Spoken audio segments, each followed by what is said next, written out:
This will be just a quick review of the Hebrew alphabet.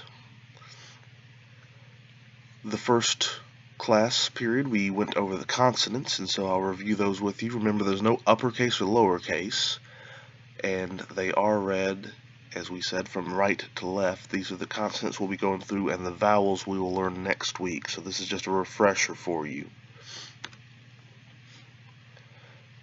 The first letter is Aleph. It is a glottal stop, so it has effectively no sound. It is essentially the sound stopping in your throat, so it's a bit of a pause in the word. It still matters for spelling, but it is not actually pronounced, and it is transliterated as a left-facing apostrophe. The next letter is Beit. It has that B sound as in boy, and it is transliterated with a B. The next letter is Gimel. It has a G sound as in good, followed by Dalet, which is a D sound as in dog. The next letter is Hey. If you recall, when you are writing this, be sure to leave that space on the left-hand side, so it looks kind of like a Dalet with a small dash, vertical dash below it. This will differentiate it from the chet, which we'll see in a few moments, but be sure to leave that space in there in the letter. It has that H sound as in house. The next letter is Vav. You'll notice, as I mentioned, it is spelled Waw. That is the classical pronunciation of it, but the consensus has moved away from that pronunciation towards pronouncing this as a Vav. And so even though it is transliterated almost always with a W, we will pronounce it as a V, as in vine. You still may run across an older material, it being pronounced with a W, but we're going to go with the V sound on Vav. It is written either as a line straight up and down or a very thin serif at the top of that vertical line. The next letter is Zayin. It has the Z sound as in zebra. The next letter is Chet. We do not really have a equivalent sound in English. The closest they relate to is the sound in Lach, the Scottish word for lake, or say Johann Sebastian Bach. So it is not really an English sound, but you do hear it in Scottish and German as well as in Hebrew. Chet, it's transliterated, you'll notice, with the H with a dot below it to point out that it is an emphatic sound. Again, notice its similarity to the form of the letter to the letter Hey, but instead of being disconnected, that left-hand vertical line, this one is connected to the top. The next letter is Tet. It has a T sound as in toy.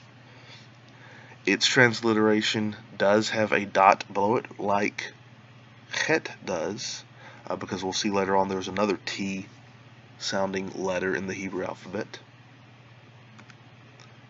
The Yod is a very small letter floating above the actual line, so we don't have a line on the screen, but Yod is up at the top of where the other letters would be. It doesn't have anything that would touch the line on a page if you were writing on a ruled page.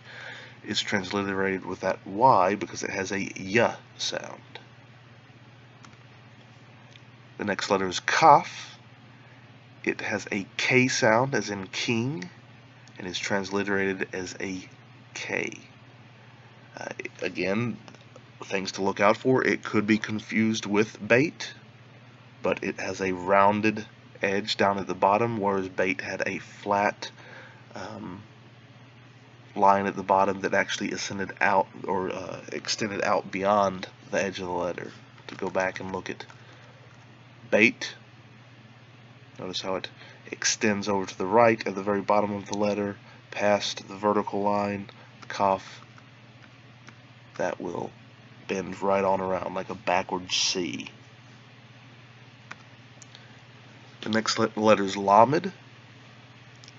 Lamed has an L sound, as in lion, and is transliterated with an L. Has an ascender. That top part would go above, higher up on the line than any of the other letters in the Hebrew alphabet.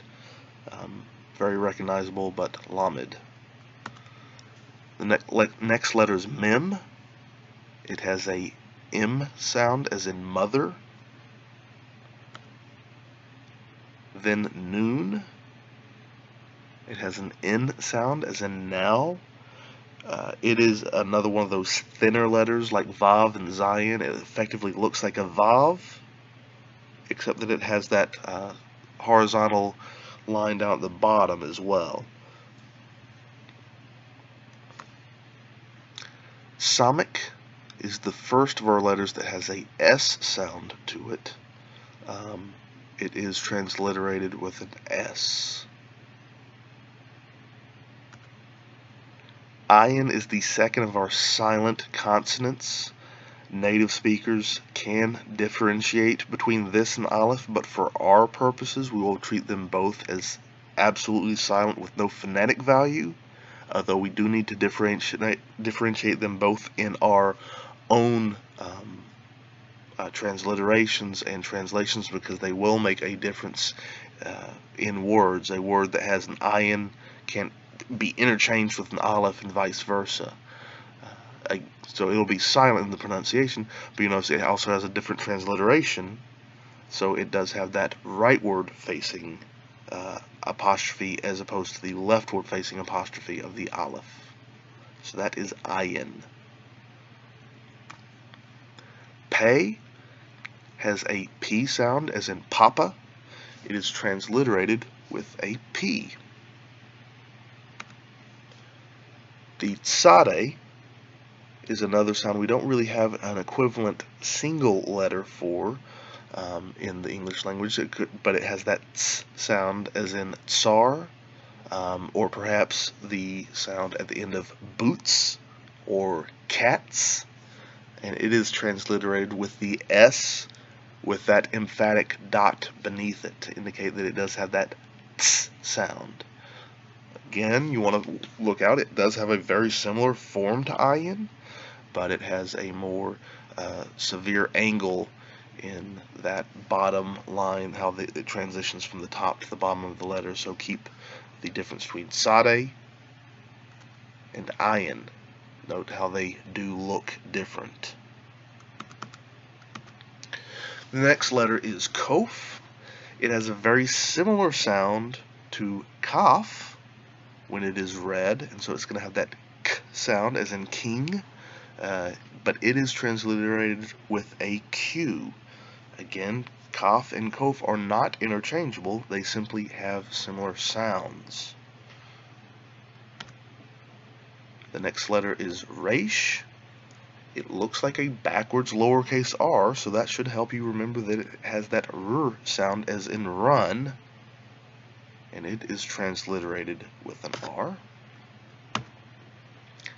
Sin is the next of our consonants. It is effectively identical to Samekh in its pronunciation, but once again, it is a different letter. It will appear in different words than Samekh, and to differentiate that, we have a transliteration with a S with the acute accent above it.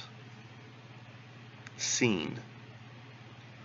Not to be confused with Sheen, another letter having that sh sound as an SH would in English.